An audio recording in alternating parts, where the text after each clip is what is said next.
Berman. Here. Council members Gilman. Here. Domagala. Here. Becker. Kiefer. Saunders. Here. Armento. Venkataraman.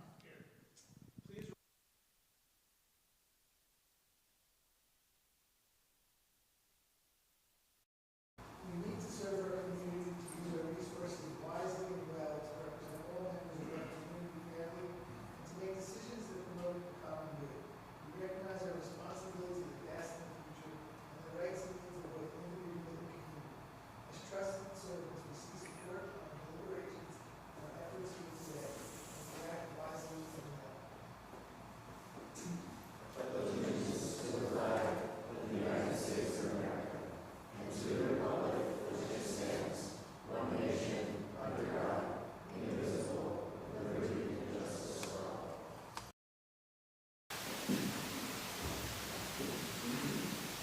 Good evening, and thank you to everyone who's joining us tonight, whether here in person and on the town's YouTube channel.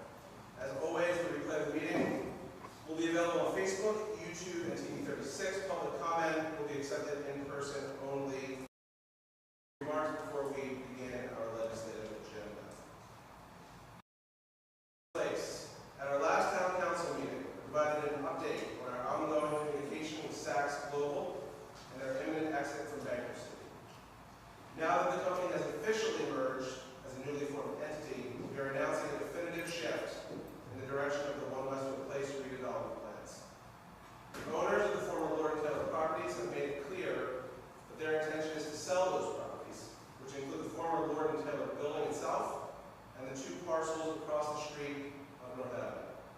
They expect to begin marketing the site as early as next week, and this week, and we understand there are already significant interest from several local experienced developers. Given the new realities of the bankruptcy proceedings and the upcoming sale of the properties, One Westfield Place will not be moving forward in its current form.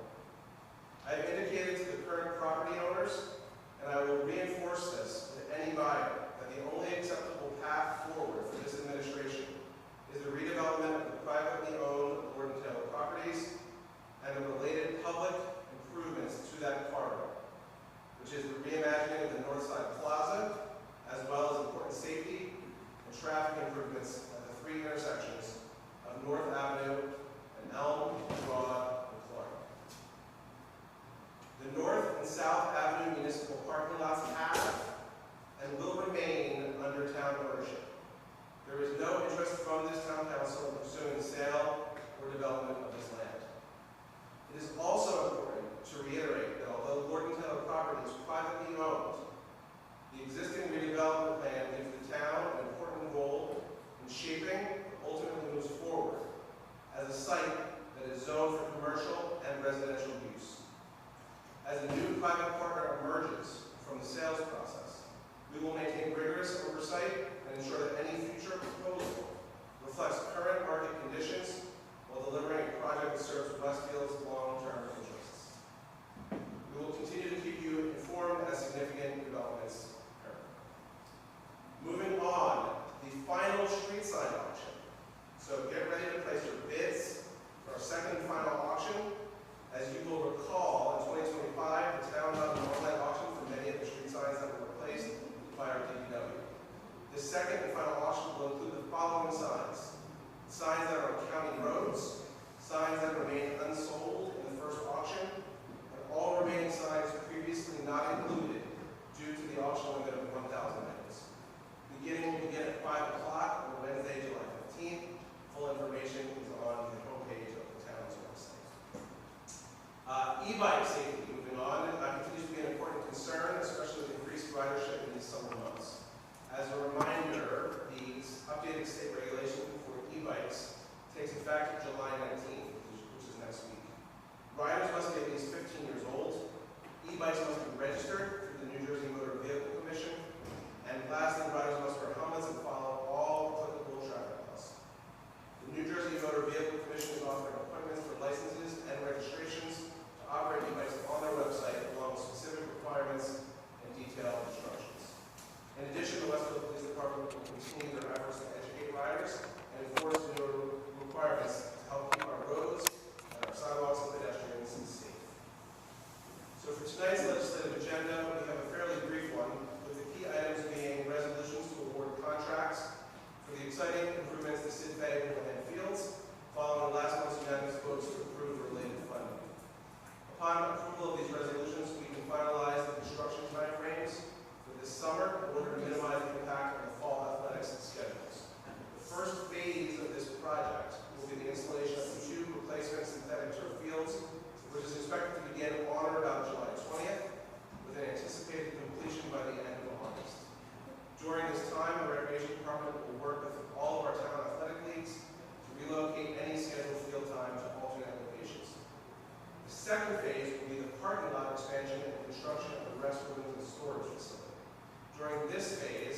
fields are not expected to be available during active construction hours.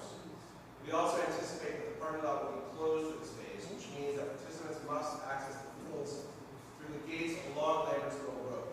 We are in the process of finalizing alternative temporary parking arrangements, and will communicate those details as we approach that time frame.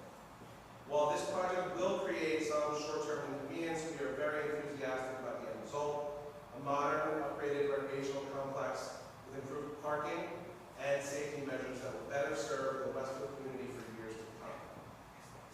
And so now, before we begin the actual agenda and voting, I'd like the town administrator to today provide some updates on storm debris pickup, road paving, and then our MS4 watershed inventory.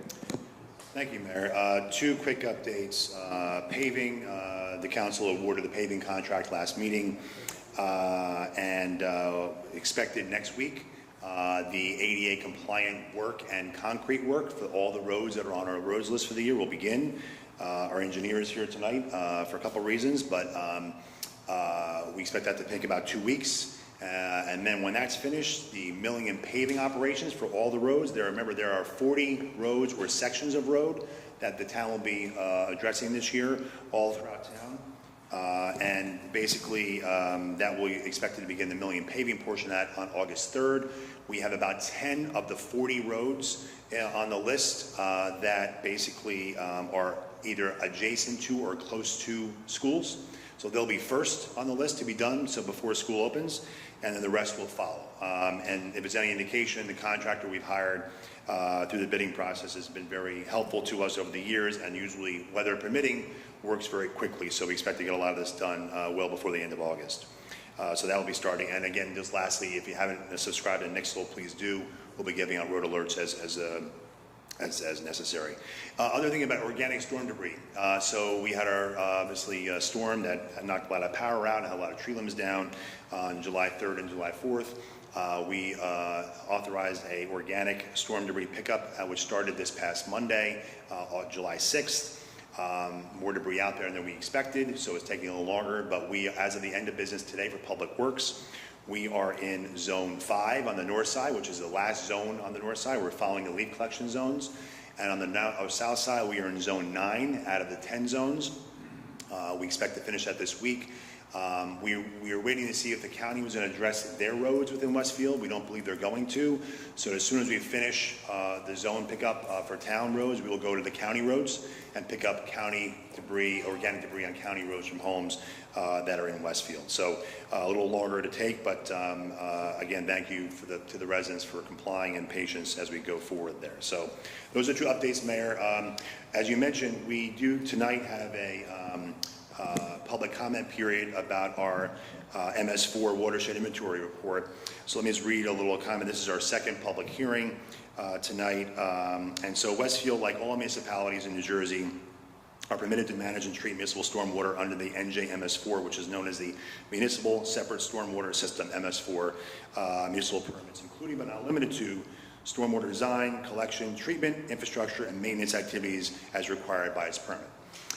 To meet its permit obligations, Westfield and all municipalities in the state were required to prepare and file an MS4 watershed inventory report to the NJDEP, which we did. That was done by January of this year.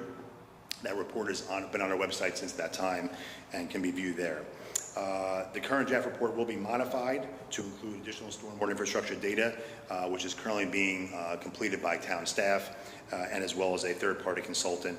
And then those comments and input will be sent to DEP after that happens. So we are required to conduct 2 public hearings. Tonight will be a second one. Obviously, we have public comment tonight, we hope, about this and get more information, which we'll use to help formulate our report, which is the final report is due at the end of 2027. So this first part is really water quality related and gathering information. All of 2027 will be spent with the engineering staff and the consultants looking at flash flooding areas, flood mitigation efforts, and doing analysis of areas, cost estimates, etc., to be included in our plan at the end of 27 for implementation of some or all areas after that as well. So again, we have phase 1 report was done, phase 2 report is due by January 2027, and the Phase 3 watershed report is due by December 31st, 2027. So what I'd like to do, Mayor, is, as part of this requirement, see if anyone in the public here, physically here, would like to add any comments at the microphone here to the council. And then we would take that information, and our engineer is here to hear it directly as well. And then that'll be part of this public hearing. So I'll open it up to the public now. If anyone in the public wants to come up and give information about the MS4 plan or any information or experiences they've had in their neighborhoods, we'd like to hear that at this point. Great. So the camera apparently cannot hear me. No. So, We need to give you so okay.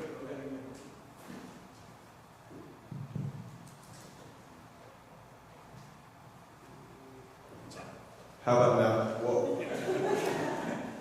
That was way loud. Okay, so we'll do public comment, and then I think, should I read my remarks again? We can do that. Okay, so public comment on the watershed report.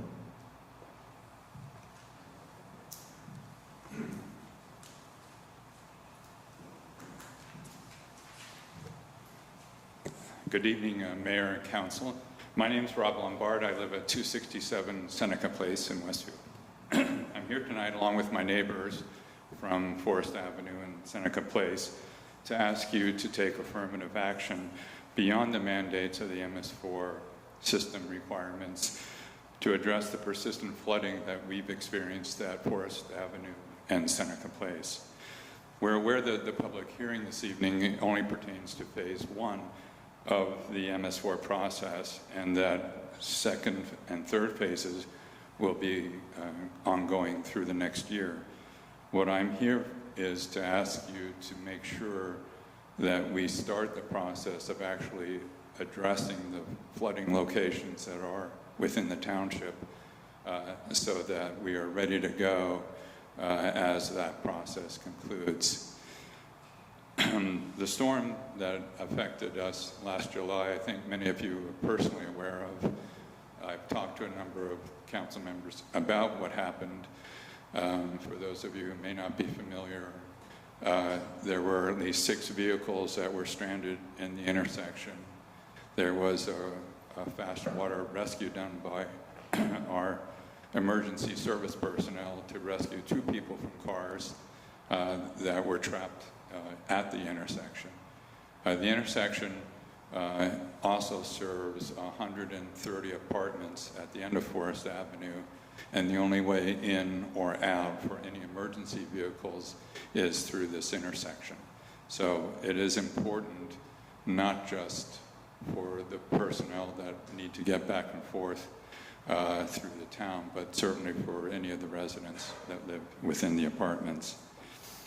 For those of us who have lived on Seneca or Forest for the last 40 years, this is not a new event that happened last year. Over my 43 years of living here, we've experienced floods probably on the scale of 1 every 10 years.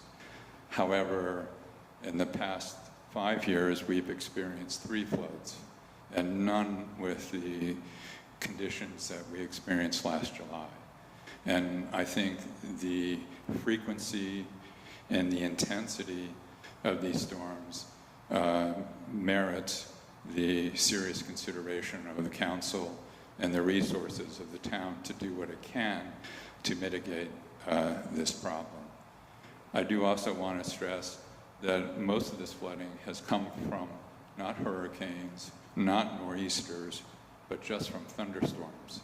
And that's what is frightening all of us, as we had the same threats this past week that we did experience last July. So there's no telling when this next storm is going to cause the same conditions that we had last July. One thing that I do note is that in the capital ordinance the town adopted this year, it did include provisions along with the street paving to make improvements in the stormwater system. So I'm hoping that that is also an indication that the council is willing, is ready to start spending some of our capital resources on this effort. I certainly want to commend Jim Gilday and the town for the paving work that has been done in the last 20 years, and that this is essentially the last year needed to pave every street in the town, which is a remarkable achievement. And I'm also hoping that some of that money can now be made available for these other purposes. The one thing that is unique to me about the Seneca flooding, unlike the other 10 locations that I think were reported last year in July that were also experiencing significant flooding, is that I've been asking the town to look at the fact that the stormwater system that is downstream from that intersection has pipe sections that are smaller in diameter than the pipes that come into the intersection. So we actually have 33-inch pipes that come in from the apartment complex to the intersection. We have 4 intersections that collect 16 acres of flood water. It goes out on a 33-inch diameter storm sewer, and when it goes 2 blocks down, it goes into a 30-inch diameter pipe. So it's simple common sense to say that that's not right. That's not how storm sewers should be designed. And so I'm hopeful that we already have a reason and a cause to highlight that we just need to replace a pipe, and we might solve the problems that my neighbors and I have been experiencing. Thank you for your time. Thank you, Mr. Wimmer.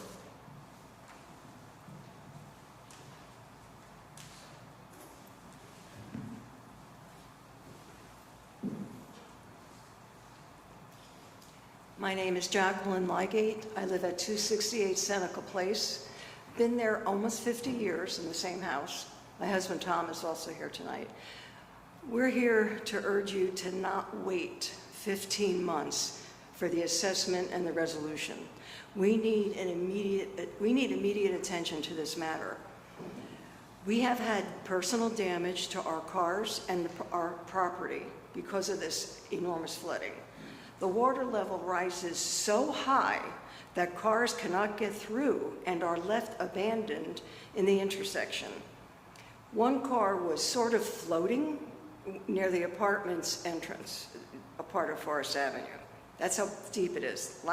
The last flooding we had, 5 cars, 6 cars abandoned, and 1 car where an elderly gentleman was stranded in his car because his brakes failed. As you know, the water floods the car. The brakes failed and the engine seized. He had to be rescued by the fire department. They came with a boat. That's how deep it was, and they waded through and took him out. Lastly, and I know this is repeating something Rob said, but please keep in mind that at 800 Forest Avenue, we have several unit apartment building back in Forest Avenue at 800, where that intersection is the only way they can go in and out. So the cars are abandoned, blocking it, but also consider the fact, if there was an emergency, such as a medical emergency perhaps, or a wire down over in the apartment complex, there'd be no way to get an emergency vehicle through there, or even a repair vehicle for the electrical line. We implore you to take up the matter immediately. I thank you for listening. And I also want to offer a video that I have of the fire department rescue of that elderly gentleman, should you request it. I'd be happy to provide that. Thank you very much. Thank you.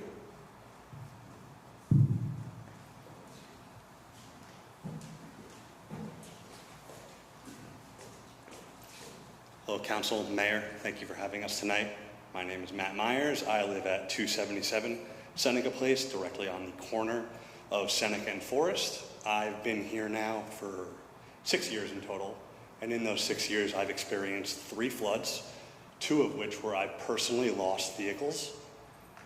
My neighbor here, Rajiv, has also lost a vehicle.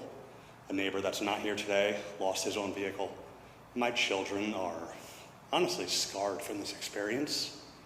They've watched out the window as neighbors and other cars were being rescued in the middle of the intersection because of the flooding.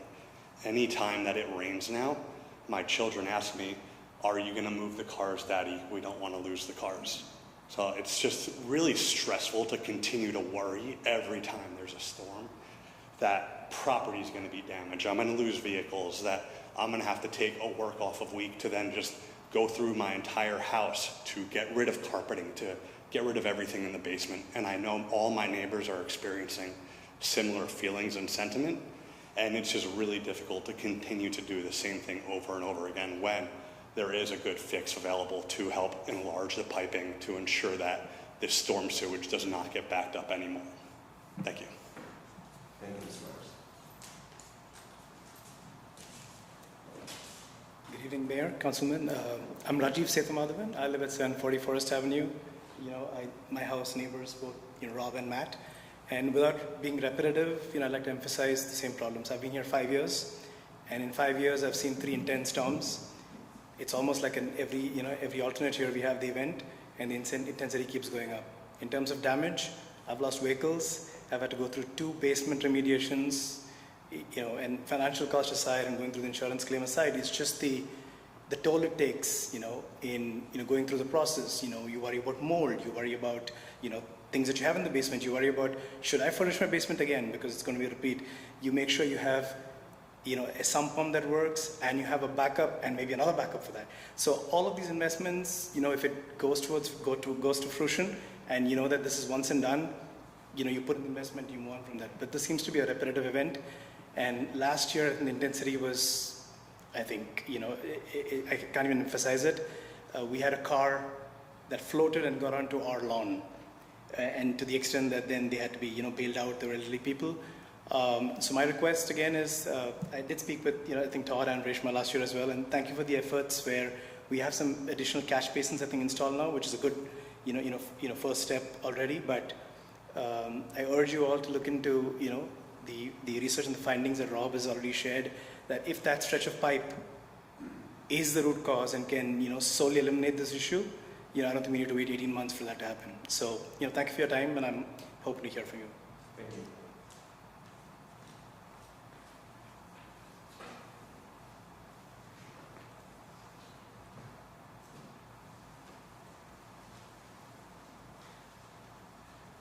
Good evening, everybody. My name is Kirk Fleming. I live at 272 Seneca Place. I really don't have anything to add as far as details go, in addition to what my neighbors have already said. So I just want to be on the record that I did come down here to speak. My wife and I both came down because we think this is important, and we hope you can do something. Thank you.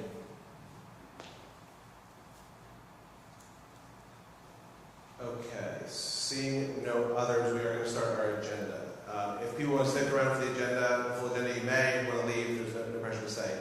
I think I should repeat my remarks, or yes. Can I just add one thing? I Yes. just want to thank those who came out. I happen to live not more than a block away from everybody here who was here, so I know this intersection very well. And this is exactly the kind of input that we're looking for.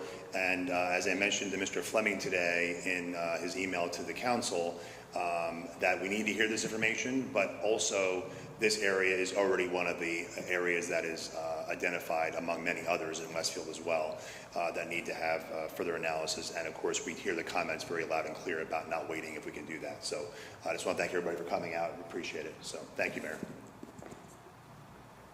Okay.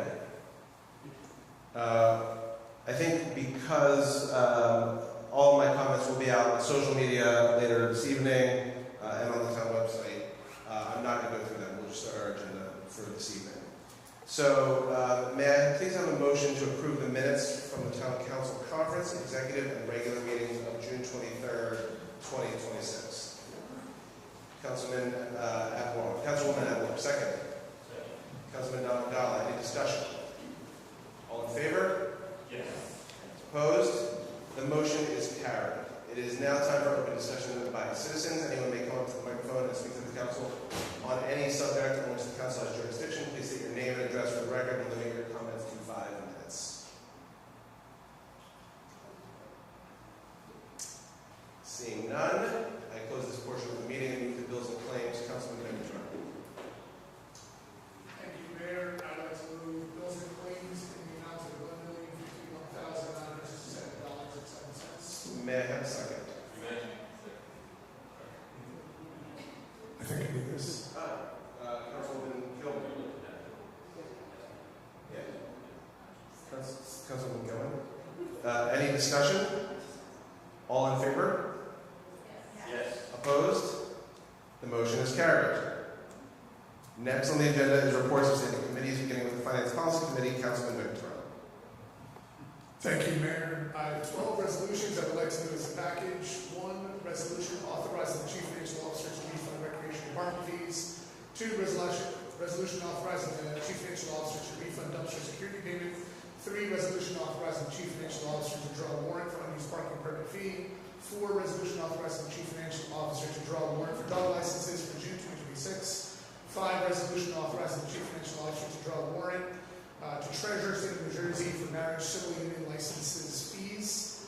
6, resolution authorizing the Chief Financial Officer to draw a warrant to Treasurer, State of New Jersey for burial permit fee. 7, resolution authorizing the Chief Financial Officer to draw a warrant for Board of Adjustment escrow monies. 8, resolution authorizing the Chief Financial Officer to draw a warrant to refund street opening cash bond. 9, resolution authorizing award of contract for improvements at Houlihan and Sidney Field Complex. 10, resolution authorizing award of contract to replace fields at Houlihan and Sidney Field Complex. 11, resolution authorizing participation in direct install program for HVAC equipment. And 12, resolution to approve insertion of special item of revenue recycling tonnage grant. May I have a second? Councilman Armento. Any discussion? All in favor? Yes. Opposed? The motion is carried. Councilwoman Gilman, please move the items for public safety and transportation. Thank you, Mayor. I would like to move a resolution authorizing an award of contract for the purchase of security equipment for the Westfield Police Department. May I have a second? Councilman Saunders, all in favor? Yes. Opposed? The motion is carried. I would also like to move General Ordinance Number 2026-14 on reading, an ordinance to amend the code of the Town of Westfield, Chapter 13. May I have a second? Second. Councilman Dalgala, any discussion? Please call the roll. Councilmembers Gilman, Yes. Domagala, Yes. Pecker, Yes. Saunders, Yes. Adwar, Yes. Armento, Vegetaraman, Yes. Mayor Berman. Yes, this motion is carried. Councilman Pecker, please move the code review resolutions. Thank you, Mayor. I have 2 resolutions I would like to move as a package. 1, resolution authorizing renewal of agreement with Copperway Square Condominium Association. 2, resolution to approve annual renewal of alcoholic beverage liquor licenses. May I have a second? Second. Councilman Vegetaraman, any discussion? All in favor? Yes. Opposed? The motion is carried. I would also like to move General Ordinance 2026-15 on first reading, an ordinance removing the designation of 18 Stoneley Park, shown on the Town of Westfield tax map as Block 4209, Lot 7 as a historic landmark, and modifying the zoning map to reflect such designation. May I have a second? Second. Councilman Saunders, any discussion? Please call the roll. Yes. Domagala, Yes. Pecker, Yes. Saunders, Yes. Adwar, Yes. Armento, Vegetaraman, Yes. Mayor Berman. Yes. The motion is carried. May I have a motion to adjourn? Councilwoman Adwar, second? Second. Councilman Pecker, any discussion?